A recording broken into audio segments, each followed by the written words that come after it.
ভয়াল মুখ। 1971 সালের আগস্ট মাসের দারুণ গরম একটা দিন।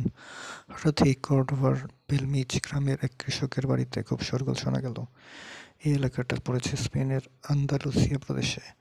বুড়ি দাদি ফিলোমেনা রান্না করছেন। রান্নাঘরের মেঝের ওপর বসে আছে ছেলেমেয়েরা। আপাতত কোনো কারণ ছাড়াই যেন তারা উত্তেজিত হয়ে উঠল আর নিজেদের মধ্যে চিৎকার চেঁচামেচি করে জুড়ে দিল। মেজাজ খিচড়ে গেল বুড়ি দাদির। রাগত কণ্ঠে জিজ্ঞাসা করলেন, কী ব্যাপার? কথা নেই বার্তা নেই, হঠাৎ হইচই বাঁধিয়ে দিল কেন? বাচ্চার উত্তর দিল না, তবে আঙ্গুল দিয়ে রান্নাঘরের মেঝে দেখিয়ে দিল। ফিলোমেনা যখন দেখলেন গুঁটোগুলোকে, তখন রক্ত জল হয়ে গেল তার। মুখ হয়ে উঠল আতঙ্কের রেখা। একটার পর একটা বেশ অনেকগুলো মুখ গুজিয়ে উঠেছে গোলাপি মেঝেতে। ছেলেমেয়েগুলো সাহস দেওয়ার জন্য একটা রাস্তা তুলে মুখগুলো মুছা শুরু করলেন, কিন্তু কাজের কাজ কিছু তো হলোই না। উল্টো চোখ বড় বড় করে এভাবে হাসির ভঙ্গি করলো মুখগুলো যে সবচেয়ে সাহসী মানুষের আত্মা শুকিয়ে যাবে। দেরি না করে বাড়িটা খালি করে সরে পড়লেন ওর বাসিন্দারা।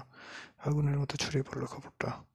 প্রশাসনের কর্মকর্তা আর পুলিশ মিলে চমকে দেওয়া এই ঘটনার তদন্ত শুরু করলেন, কিন্তু অনেক অনুসন্ধান করেও এই মুখগুলোর আবির্ভাবের কোনো বাস্তবসম্মত কারণ খুঁজে বের করতে ব্যর্থ হলেন।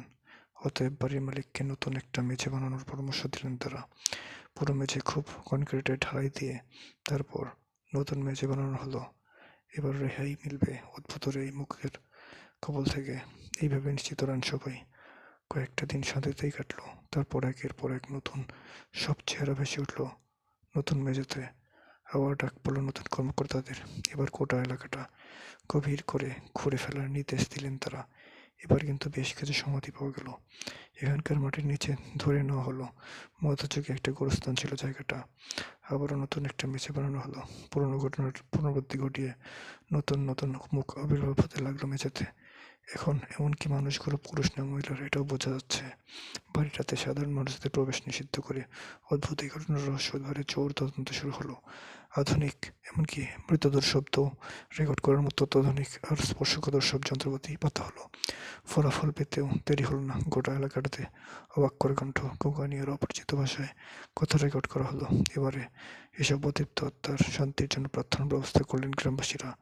আর এরপরই বন্ধ হয়ে গেল ভৌতিক সব মুখ দেখা দেওয়া। অনেক বিশেষজ্ঞই পরে বেলমিজ গ্রামের এই আশ্চর্য ঘটনা তদন্ত করে দেখেছেন। তারা সবাই একমত হয়েছেন এর পেছনে কোনো ধরনের ছলচাতুরি বা মানুষের হাত ছিল না।